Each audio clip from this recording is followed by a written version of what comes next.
వీటెన్ news కి స్వాగతం. భద్రాద్రి కొత్తగూడెం జిల్లా వీటెన్ న్యూస్ జిల్లా బ్యూరో మద్దు రవికుమార్ అశ్వారావుపేటలోని ఫారెస్ట్ వారు దౌర్జన్యంగా మా పట్టా భూమిని ఆక్రమించారని చూస్తున్నారంటూ అశ్వారావుపేట పేరాయిగూడెంకు చెందిన తగరం నాగయ్య కుటుంబ సభ్యులు ఆరోపిస్తున్నారు.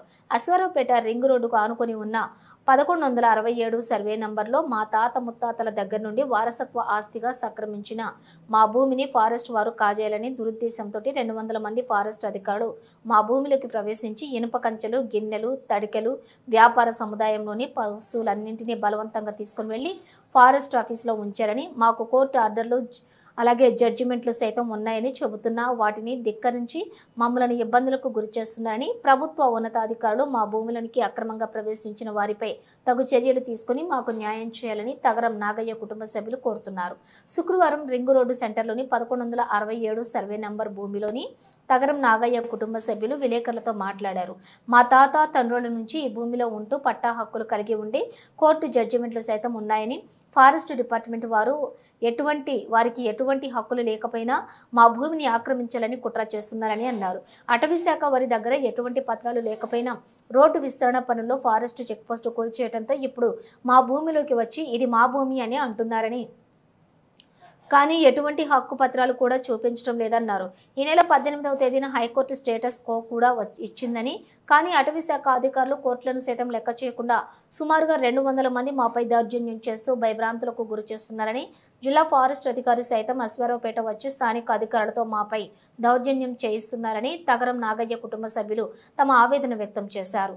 ఆ స్థలంలోని అటవీ శాఖ అధికారులు అక్రమంగా మా స్థలంలోకి ప్రవేశించి మా సామాన్లు తరలించుకుపోయారని, వెంటనే మా సామాన్లు మాకు అప్పగించారని వారు ఫారెస్ట్ అధికారులను డిమాండ్ చేశారు. ఇప్పటికే 1167 సర్వే నెంబర్ తగరం నాగయ్య నుండి కొంత భూమిని కొనుగోలు చేసి రిజిస్ట్రేషన్ కూడా చేయించుకున్నారని, రిజిస్ట్రేషన్లో కోర్టు ఆర్డర్లు ఉన్నప్పటికీ వాటిని లెక్క చేయకుండా అధికారులు ఏకపక్షంగా వ్యవహరిస్తున్నారని, మాకు ఈ భూమి తప్ప ఆధారం లేదని, మేము దళితులం కాబట్టి మా భూమిని ఆక్రమించుకోవాలని అధికారులు ప్రయత్నిస్తున్నారని, మా భూమి కోసం ఎంతటి పోరాటంకైనా సిద్ధమేనని తగరం నాగయ్య కుటుంబ సభ్యులు తెలిపారు.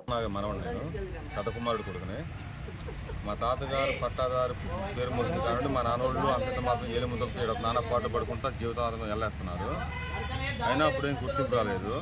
నేను గత 20 సంవత్సరాలు బట్టి ఇక్కడికి వచ్చి నానా ఎటు సాగు చేసుకుని నానా పాటలు పడుకుంటుండా, వీళ్ళతో ఇబ్బందులు పడుకుంటూ ఉంటూనే ఎటువంటి సహకారం నాకు లేకపోయినా ఈ సిచ్యువేషన్లో డిఎస్పీ సార్కి కంప్లైంట్ పెట్టాను సార్. నేను ఎఫ్ఆర్ఓ శ్రీనివాసరావు గారు ఉన్నప్పుడు డిఎస్పీ సార్కి ఇక్కడ నుండి రెస్పాన్స్ కొడితే వచ్చి కాగితాలు మొత్తం చూసి పరిశీలించి వాళ్ళని కూడా రికార్డులు తెమ్మన్నారు. సత్తుపల్లి డిఎస్పీ సార్ అప్పుడు వచ్చి కాగితాలు పరిశీలించి చూసి మీకు ఎటువంటి ఆధారం లేదు కదా, మీరు కాంపౌండ్ కట్టుకోవాలి సార్, మీకు దానాలు ఏమైనా అయితే దానం ఏదంటే కోర్టులో ఉందన్నారు. ఎప్పుడు తెస్తారంటే 3 రోజులు తెస్తానన్నారు. 3 రోజులు తెస్తానని చెప్పి అప్పుడు రాలేదు సార్. సిఏ గారు చెప్పిన మాట ఇది. అర్ధాంతరంగా 3 రోజులు పర్మిషన్ అడిగి వచ్చి మొండది కూడా పొలంకి వెళ్ళారు. ఆ తర్వాత నేను డిఎస్పీ రెస్పాన్స్ కొడితే ఆయన వచ్చారు.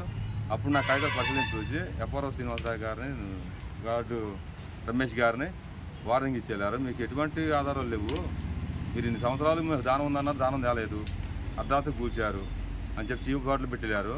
నేను ఒక్కడనే ఇటు వెళ్ళినా నాకు సహకారం లేదండి. మా ఊళ్ళో నిరుపేదలు, ఎలుముదు నిశాయిలు, ఎటువంటి ఆధారం లేదు. మేము 60-70 మంది మా జీవితాధారం వెళ్ళాలి దీని మీద. మాకు ఉండదు కూడా ఇదే, ఏ మాత్రం భూములు బుట్టలు కూడా లేవు.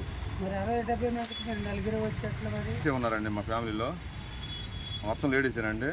నేను పెద్ద నడిపాయన కొడుకు అశోకు, నేను పెద్ద ఆయన కొడుకుని, ఇంకొక ఆయన దాసు చిన్న ఆయన కొడుకు, మేము ముగ్గురు అండి మగవాళ్ళం. మొత్తం మిగిలిన ఒక 17 మంది ఆడవాళ్ళే అండి సంతానం. మా మేనత్తలు వీళ్ళు మొత్తం ఉన్నారండి. దీని గట్టు కాదండి. కాకపోతే రేంజర్ గారు నిన్న మన ఫీల్డ్లో ఉండి కూడా ఇంత కఠినంగా మూర్ఖంగా నైట్ 12 గంటలకు వచ్చి స్టాఫ్ని తీసుకొచ్చి మొత్తం తీసుకెళ్ళటం ఏపాటి కట్టో నాకు ఏం అంతు పట్టట్లేదు. నాకు కోర్టు నుండి 30 సంవత్సరాలు బట్టి అన్ని రికార్డులు నాకు సక్రమంగా ఉంటున్నాయి. ఎక్కడికి వెళ్ళినా కానీ, స్టేషన్కి వెళ్ళినా కానీ చూస్తున్నారు, పరిశీలించి పంపిస్తున్నారు. నేను చేసిన రిజిస్ట్రేషన్కి జడ్జిమెంట్లు వచ్చినాయి, నాకు జడ్జిమెంట్లు, నాకు కోర్టు ఆర్డర్లు వచ్చినాయి. రీసెంట్గా వచ్చిన ఆర్డర్ కూడా కోర్టును కూడా తిరస్కరించి అసలు న్యాయబద్ధంగా కాకుండా ఒక రౌడీజనం చేసినట్టు చేస్తున్నారండి.